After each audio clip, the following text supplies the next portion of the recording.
All right, folks, this is Two Aimless Geeks. Sorry, yep, Two Aimless Geeks podcast.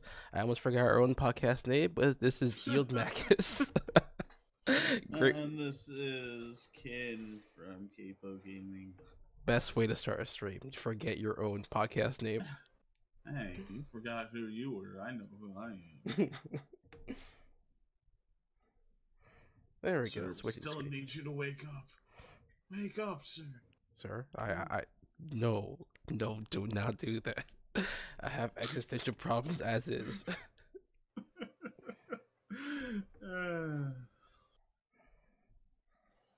But yes. Things never go well. A child just ran to the back of the stream.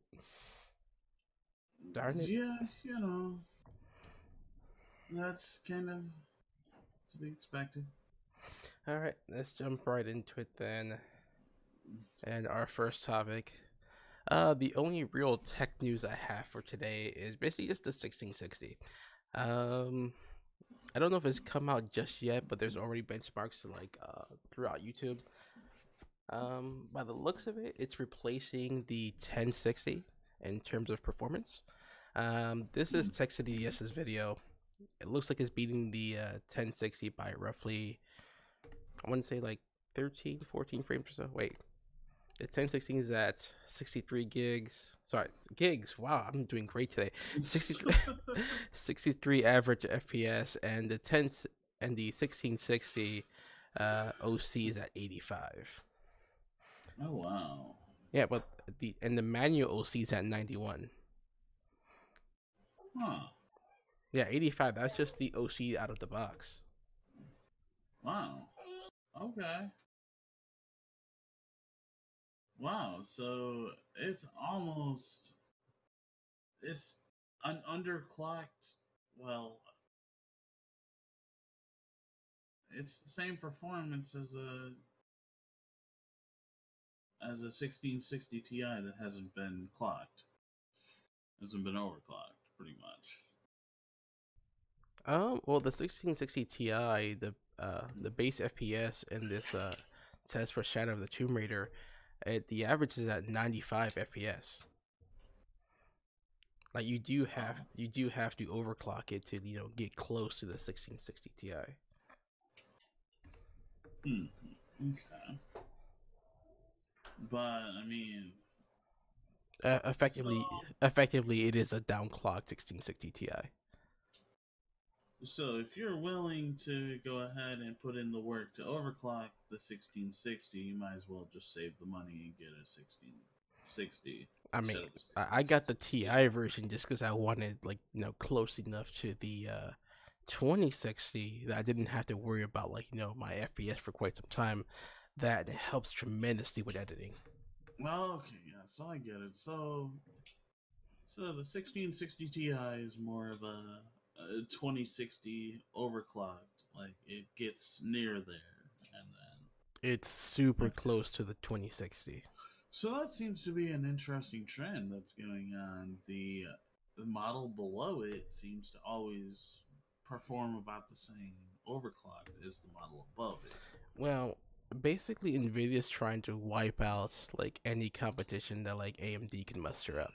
They're completely trying to take over the mid range, as I think probably the low end as well, because most likely they're still going to come out with the 1650, which is going to replace the 1050 series.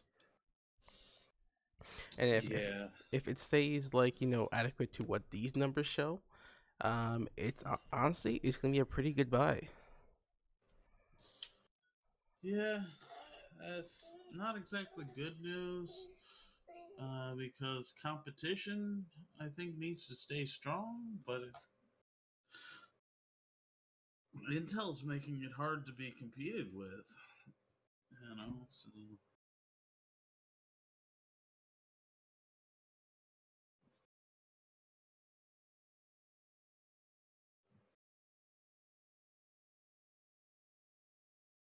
All right, sorry about that. Got my kid in the background. But I do agree with you on competition. But in terms of someone who's on a tight budget, you're gonna be able to probably get a 1650 and still have pretty like decent gaming performance. Because most likely it's gonna be between the 1060 and the 1660, somewhere around like 75 FPS average up across like several high end titles. Yeah, I'm just wondering about next generation. Like, if AMD doesn't compete, is it gonna go up, or are they gonna continue to, you know, undercut themselves? To be honest, they just need to take their time, just like they did with Ryzen, and just make a good product. I mean, I mean, they have it yeah, in them, but they keep rushing.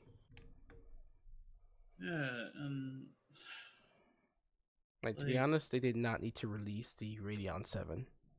They could have just kept it as is because to be honest, I think it brought more bad press than good press. I think so too. Uh, it's just, I don't know what they're thinking. I would love to, you know, it would be cool if they would just bring out like some random fans of AMD and be like, "Hey, come sit in on this board meeting. We want your feedback." And most people would be like, "What the fuck are I, you even talking about? This doesn't make any sense." I really want AMD to have some kind of comeback. Like AMD shell, I yeah, do too. but no, like you said, it's just that competition because that keeps the companies honest in terms of like pricing. I mean, I've had AMD all my life. My 1070 Ti is my very first Nvidia card, and I love it. Like, I'm kind of firmly on green. Well, not even kind of. I am firmly on green team right now. AMD's just got nothing. I mean, technically, I've been using an AMD processor like for quite some time. Technically, most people have because like AMD Mhm. processors are in all your consoles. So I will continue to use AMD processors. Uh, I'm just probably gonna have to go with Intel with video cards all right, until I have to get this little one back in bed. But if you want to get started on the Jayz2cents video about his copy strike giveaway, oh yes. Oh boy. I'll be right back in two. I'll let you get started on that. I know you've already had the link. Yeah, no. I've Okay, so Jay's 2 cents. YouTube is bullying him again for no good reason. All he did, okay, he's trying to be nice and, appreciate his fans and go ahead and, give away a computer, okay? That shouldn't be a problem. That shouldn't be something that YouTube strikes him for or almost striked him for. But yeah, in today's world with big bully YouTube, um, it's something that he's almost got striked for. The thing was that he had a link to Gleam, which he uses because it um it keeps things fair. Um, but they were saying that it was fake interaction or something, that the link took them off of the platform, and which it did, but he's able to link his social media that takes it off the platform. Um, but he can't put a link. Yeah, his link got reported because he thinks that somebody got mad that it was not a worldwide giveaway, which in reality it actually was if they would have listened. Um, and somebody reported it, and then YouTube's like, hey, it's false engagement, they say, because it brings them off the platform. And now, because of Big Bully YouTube, um, he doesn't want to do giveaways anymore because I'm sure he's thinking, if I do giveaways, I have to risk my channel getting a strike. He said he's still gonna try and do them on Twitter still, and then mention it in the video. But he shouldn't have to. He should be able to put a link to a platform that allows his giveaways to be honest. Um, and the thing was, it wasn't he like on that platform. You can require them to subscribe to your channel, to like your Twitter, do all this. He didn't have any of that. All he required for you to enter the contest was um, check out his YouTube channel. He didn't even have to like it; just check it out.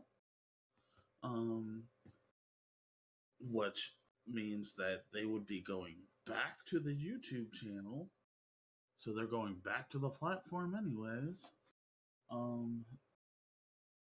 And I think he said you had to check out a few, like two other things. But no, he didn't. He didn't like have you go jump through 1,000 hoops just to, enter the contest. So the whole false engagement thing is bullcrap. Um, he said this is one of those things that, you know, the AI again screwed up. Um, and but the thing was, he got with them and like tried to fight it, and it's like, well, if you put the link in there again, we're gonna have to strike your channel. And note that YouTube has 0 ways to run a giveaway. So for him,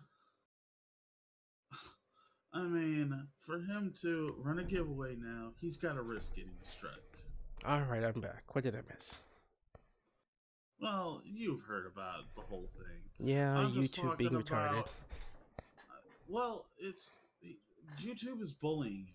Like, all he wanted to do is give back to his fans, and he wanted to do it fairly. So he used Gleam, which allows him to. And he went ahead and tried to report it, but they came back and said, hey, if you put the link in there again, we're going to have to strike your channel. I mean, this is kind of ridiculous considering, like, most people use Gleam honestly for giveaways. They do. I mean, I've entered plenty of giveaways with Gleam.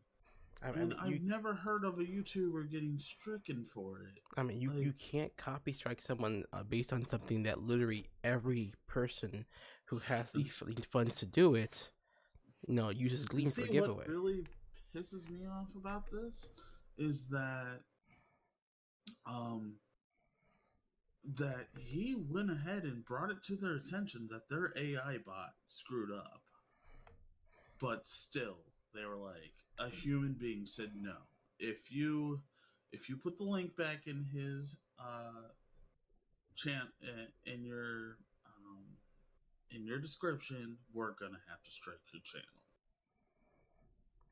Like, come on now. Okay, it's one thing if YouTube is trying to change as a business, and they put out a notice, hey, here in the next month, we're no longer allowing Gleam to be used for giveaways. Here's a substitute that you can use for giveaways. If they did it like that, it probably wouldn't be such a big deal. But to go out and just copy strike one of the biggest channels on YouTube. And I mean, I don't know. I mean, like if you look, he's got a link to a mass drop on there. That goes out outside of YouTube. He's been doing that for ages now, and they never said anything about that. So why all of a sudden, when he's trying to do something for his fans to say thank you, um, that all of a sudden now he's getting punished for it? That And I mean, he felt I like from the video, yeah, he felt really bad that he's not. I'm sure he feels really bad about not being able to do giveaways anymore, but like he can't risk a strike because that's his livelihood. That's how he plays. Um, his channel is how he feeds his family, how he pays his employees. I don't know if you guys know, but these YouTubers do have a lot of employees behind them. You know, and so he wants to give back, but okay. he feels like he can't without, risking his livelihood. Now, on the point of supposedly taking people away from the channel and everything, doesn't this technically draw more people in than it takes away? Because they're going to Gleam for 2 minutes to enter the contest and coming right back and staying tuned on YouTube until the Yeah, contest is done, and actually because bring that more was people to the literally one platform. of the things. That was literally one of the things you had to do. One out of only three things that he wanted you to do. He wanted you to check out his YouTube channel. I forgot what the other ones were, but they're really simple. Um, and it, the thing is, one of the requirements was to go back to YouTube to check out his channel.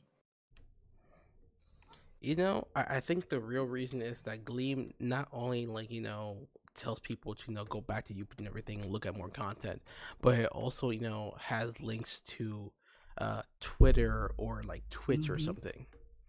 I I Exactly. I think that's And the real reason why like YouTube has he could have set the barrier to entry to be like, oh, you need to do 8 things. You need to like all these different things and all that. But no, he it did 3. if it was just YouTube, I don't think they would have complained about it. So I don't know.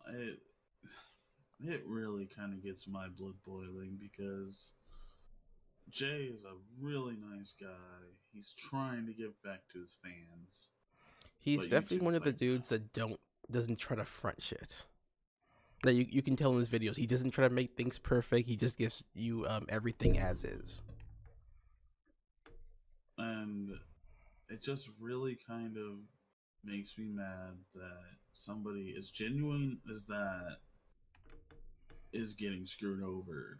Like, he does this stuff because he loves what he does. That's why he's so enjoyable to watch. All right. So, Anyway, as much as we love Jay and what he does and everything, and he's truly an honest guy, I think we should probably move on to the next topic. fair enough. But the next topic is of course Anthem and just EA and Anthem like in general.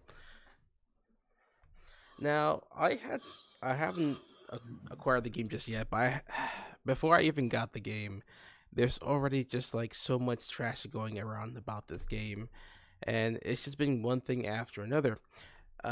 But apparently, a Reddit user highlighted that a lot of the things that he promised, like in the E3 video, like none of it's in the current game.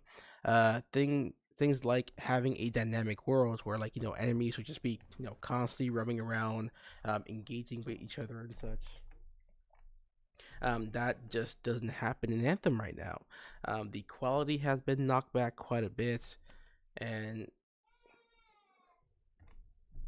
there's my kid yelling. Not sure if you can hear that. No. Okay, he's with the wife, so he's good. But anyway, let me continue. Yeah. But all in all, it's just not even like EA at this point, but Bioware like not promising what they were working on. But if you look at the link in the description, I do link to the Reddit article itself. And let's see, where's the I'm trying to find the comment I read about, but essentially there was some kind of like debate going on between Bioware themselves on Reddit and some of the users, where they tried to say that this is the price of transparency because we were so open and honest and everything. You found out how much of the development itself changed over time and everything. And it's like that's and they went on to say like that's not really the cost of transparency because it they said if you look at a game like Spider-Man that had noticeable downgrades and everything, that was to improve the game, and so the overall Hmm. quality like on the actual like consoles and PC actually ran better. But in terms of like downgrades on Anthem, you're getting a third of the game. Exactly. There's no, oh, this is just us being transparent. We wanted to make sure you knew everything. No, this is taking big chunks of the game out of your final product.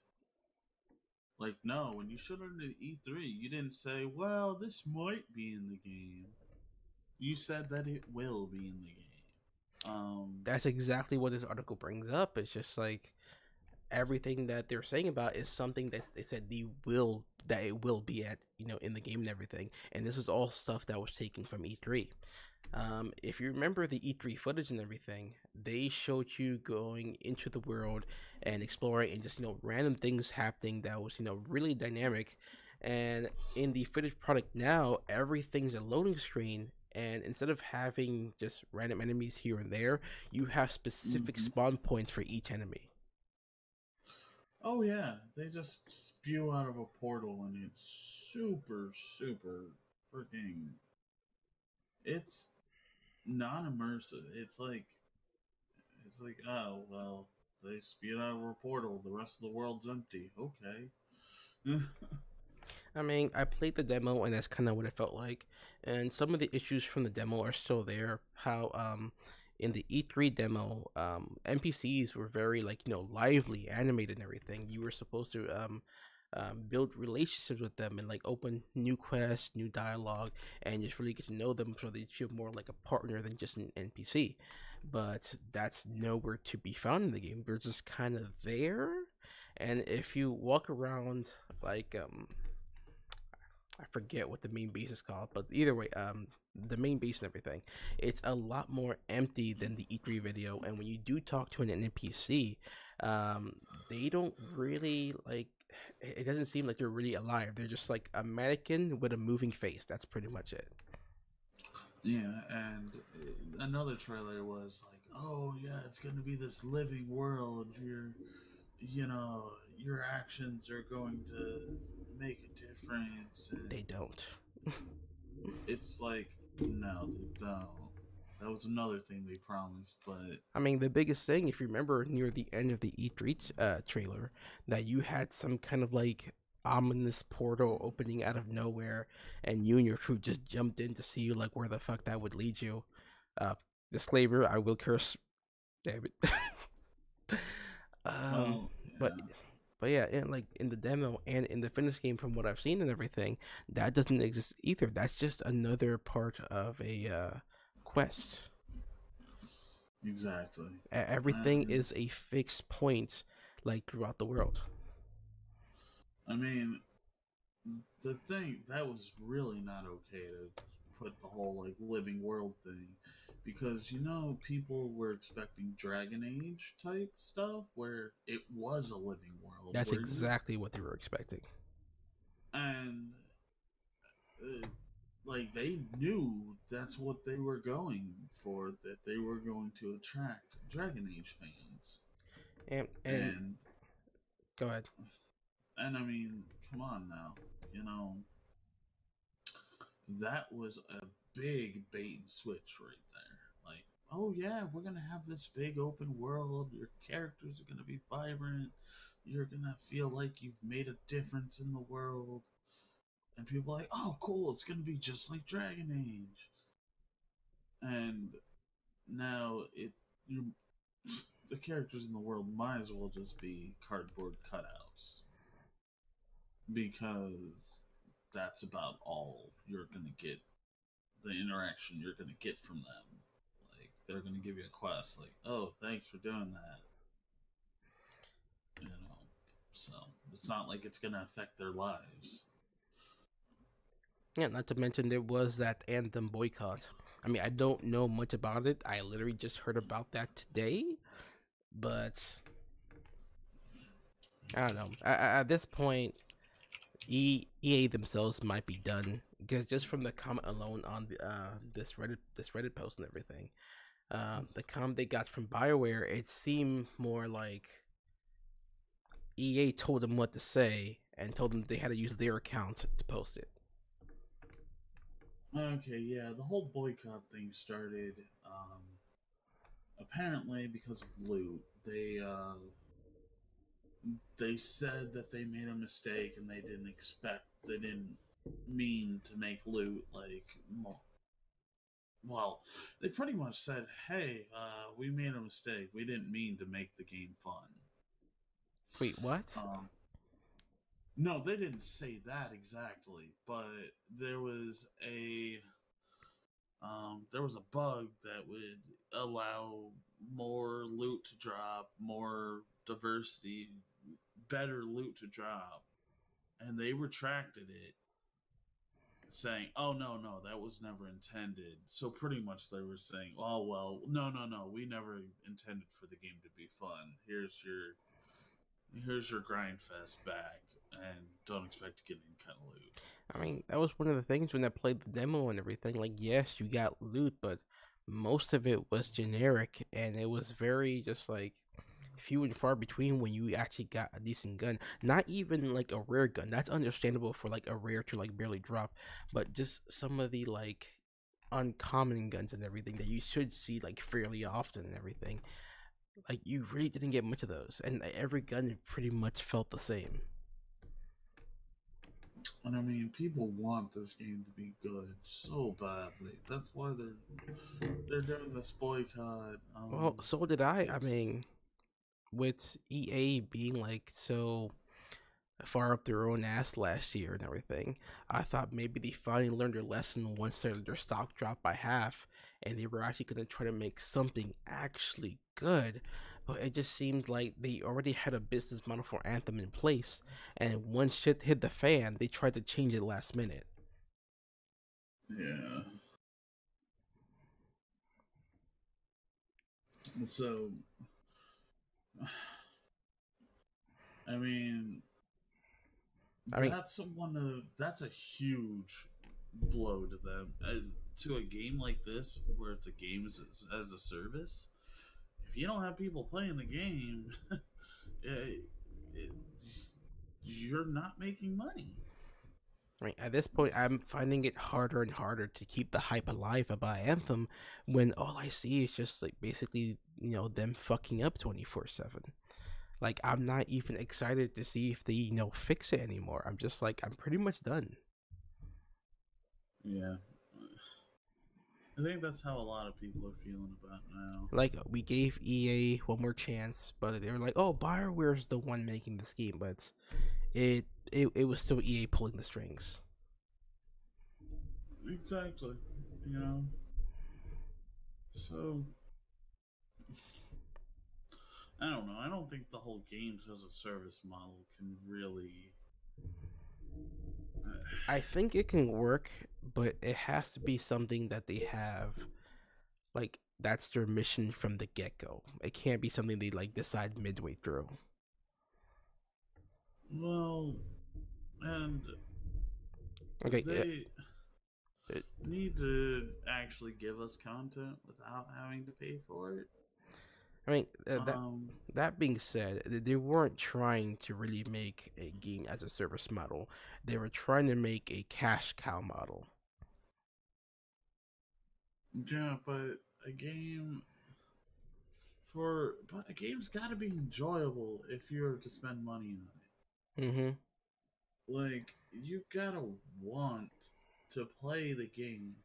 If you're if you boot up the game and you hate it, you're not gonna come back and buy a skin for the javelin that you don't like, I mean, I mean, for one, when you release a game as a service, I'd say it's fair if you have enough content to actually last player about 6 months tops.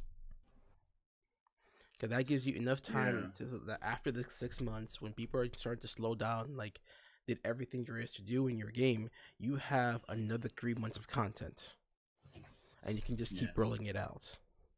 There should have been at least 6 months of content Mm-hmm. because not like people are saying you can blow through the content in like a day or two if you really go for it. And for the average person, it only usually lasts about 2 weeks. Yeah. Um, and but the end game isn't fun right now. Even like you do the same three strongholds, and Well, they promised the loot three isn't months of fun. content, and then after 3 months, they were going to release some other new like expansion or whatever that was supposed to drop. But as far as I know, it's basically the same old, same old. Yeah. All right, So I think I'm done talking my anthem for quite some time. yeah, I'm I mean, I'm really kind of I wondering. expected more from Bioware though. I'm expecting more from the gaming industry as a whole, to be honest. Yeah. I don't like the way it's going. I really don't. It's Which that brings us to our next story, and let's see. That's right. The game developers from Phoenix Point. oh, Yeah. okay, yeah. Yeah, this is Young Ye's video. He did the full coverage of like about Phoenix Point devs that they were supposedly promising that they were going to be on several different platforms: Steam, GOG, and what was the other one? No, okay. So they promised that you'd be able to get either a key for Steam or GOG. Mm-hmm. Um, Now, and this is Snapshot Games, the game behind or the studio behind Phoenix Point. If you haven't heard of that, then I wouldn't blame you, but it's pretty much a spiritual successor to XCOM, a game that a lot of people enjoyed.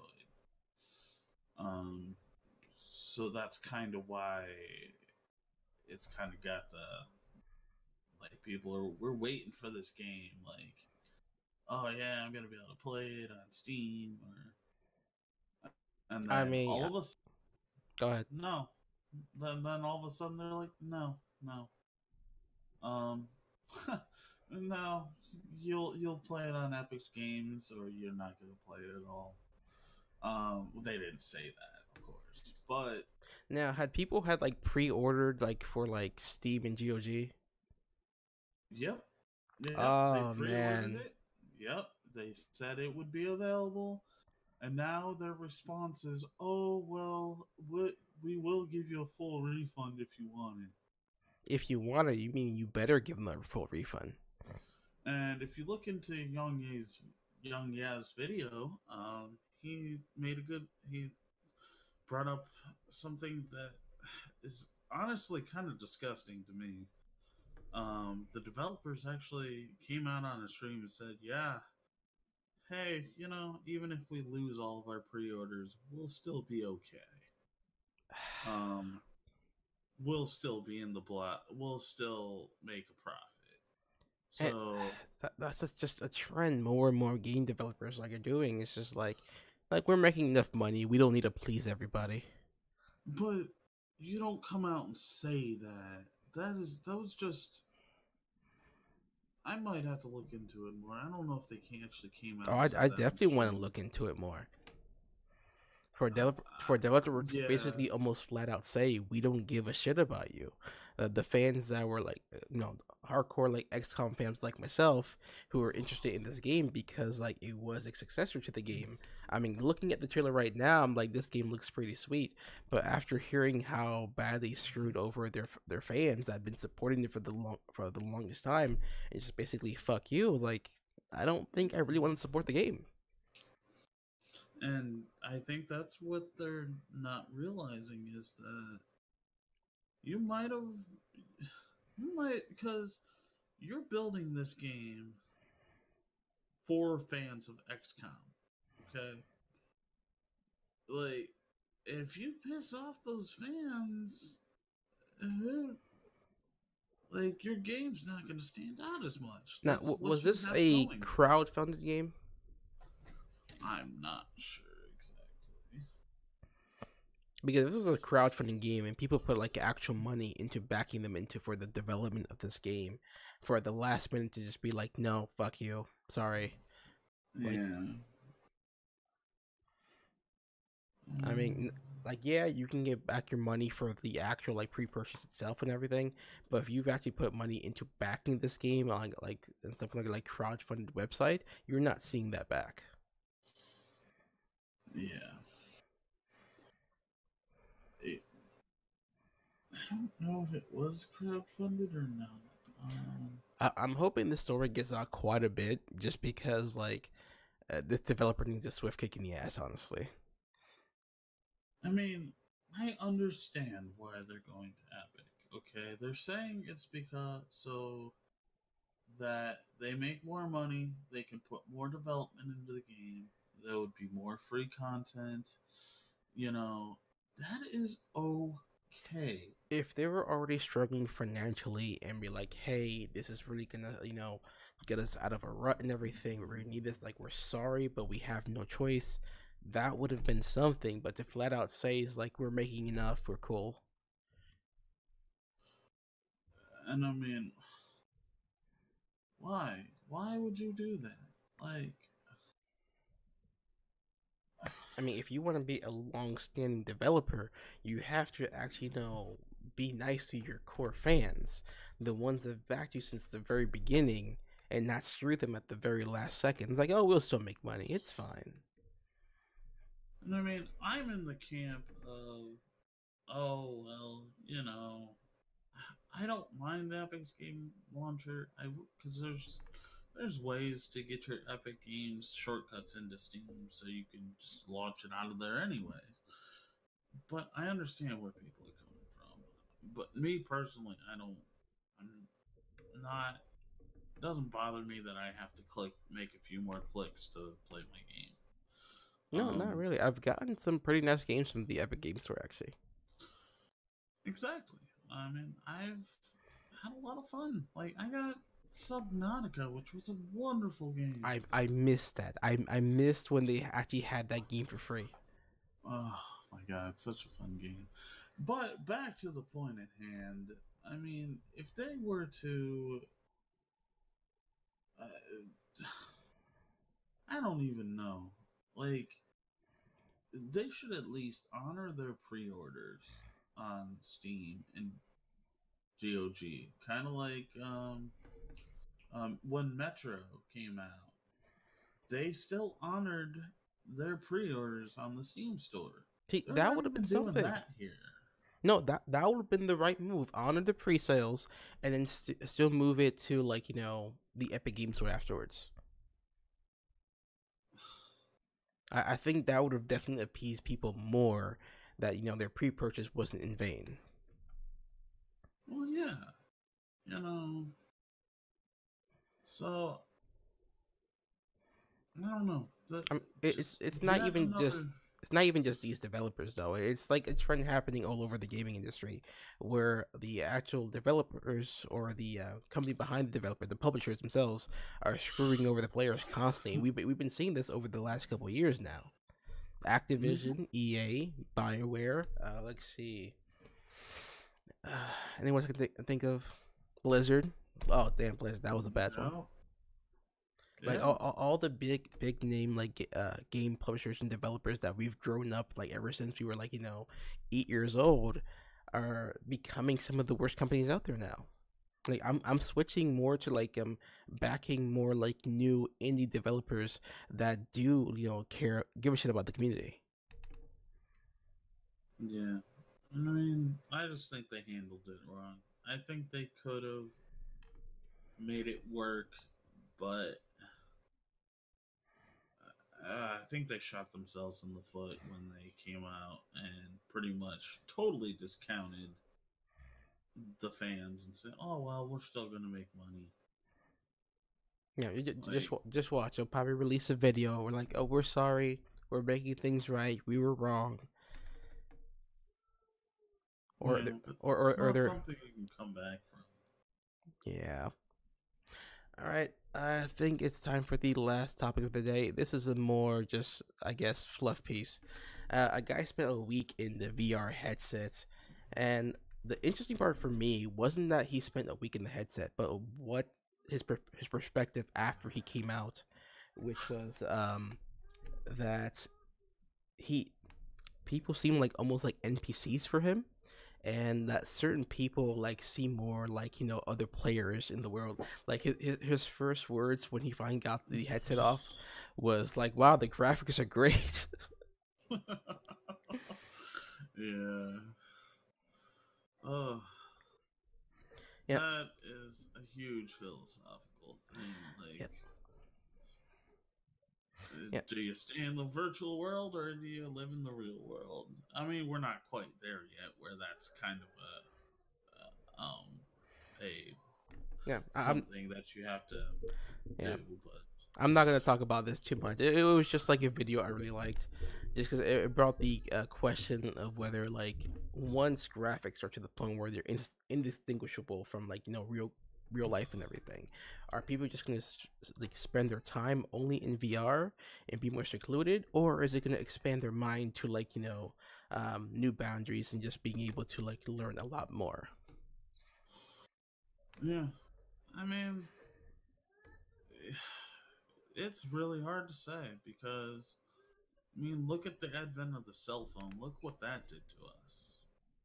You know, All right. um, it opened us up to a brand new world of information at our fingertips, in our pocket, 24/7. Well, Um, I think I'm probably gonna end it there. We've been streaming for about 51 minutes. I think this is probably our longest stream so far. yeah, Yep. Despite not being as prepared, even though I probably shouldn't have said that, this was actually a pretty decent stream. yeah. All right, but I think that's pretty much good. We all have to go to bed. But this has been Jill Macus with the Two M Geeks podcast, and Mister. Go ahead, sir. This is Ken from Capo Gaming, And by the and we will hopefully see you next week. And by the way, his link is in the description if you feel like checking out his channel. He features a lot of games like Satisfactory and Factorial, as well as a few playthroughs for the classic Zelda games. But this has been a good night. See you guys next week. Subscribe, like, and I love you all. All right, guys, have a good one. Night. See you in the